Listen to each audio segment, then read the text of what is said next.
To begin the process of making your own chocolate, you need cacao beans. You can buy them online, either roasted or unroasted. If you purchased unroasted beans, like these pale ones in my hand, you should follow the seller's instructions on how to roast them in your oven at home. The next step after roasting the beans is to deshell them to remove the bean's tough outer hull.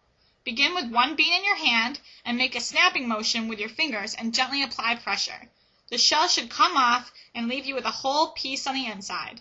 It's okay if you crush the beans too much and cannot simply separate the hull away from the inside. Just separate as much as you can.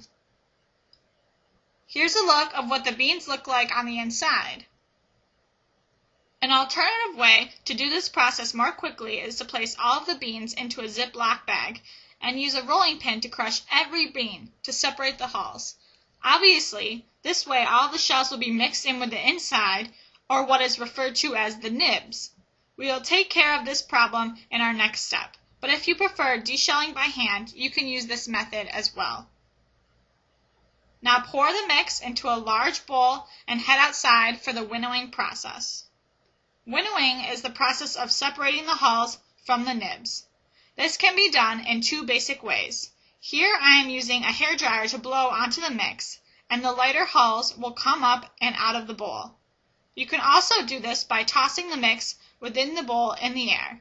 I am doing a little bit of both in this exercise. Each method works well, but take caution to complete this step outside as it gets very messy. You will know when this process is complete when you do not see any more of the hull coming out of the bowl.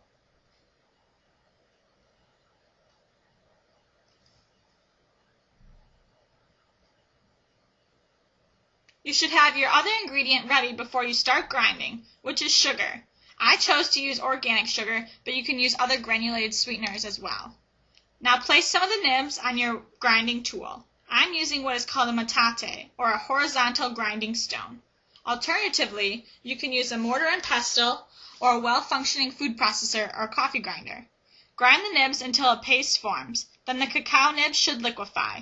The solids turn to liquid when the fat separates out, similar to the process of making a nut butter. Make sure if you're using a stone that it is warm, otherwise the nibs will not liquefy. When you get to the liquid phase, you should add your sugar. The best way to tell if you have added enough sugar is to taste it. I recommend about 40% sugar to the weight of the chocolate that you're working with. This percentage can vary, so if you want it sweeter, just add more sugar until you get the desired flavor.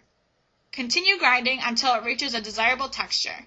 It will not be as smooth as commercial chocolate, but it tastes really great. If using a food processor, leave it running as long as you possibly can without the machine overheating.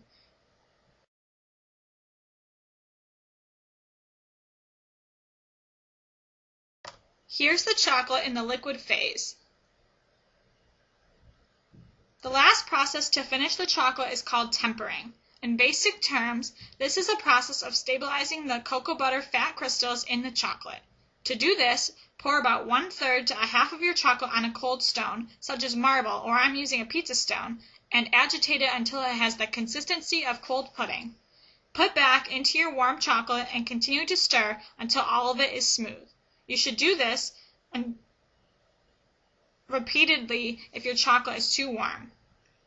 You should do next what is called a temper test by dipping a metal spatula into the chocolate and letting it harden. If tempered properly, this should only take 3 to 4 minutes and create a nice shiny surface. If there are streaks or the chocolate is not hardening, pour more onto the stone and repeat the process. If you are still having trouble, you may refer to online resources for guidance. To mold your chocolate, you can use whatever is on hand. I'm using these silicone ice cube trays.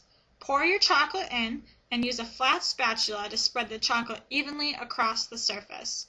Tap the molds gently against the counter to remove any air bubbles that may be in the chocolate. Let the chocolate sit and solidify for a minimum of 20 minutes or up to a few hours. Then you may try to remove your chocolate from the mold. If they do not release easily, you should let them sit as they're probably not ready. Now it's finally time to enjoy the chocolate you worked so hard to create. Even if it's not perfect, it will be delicious because you made it.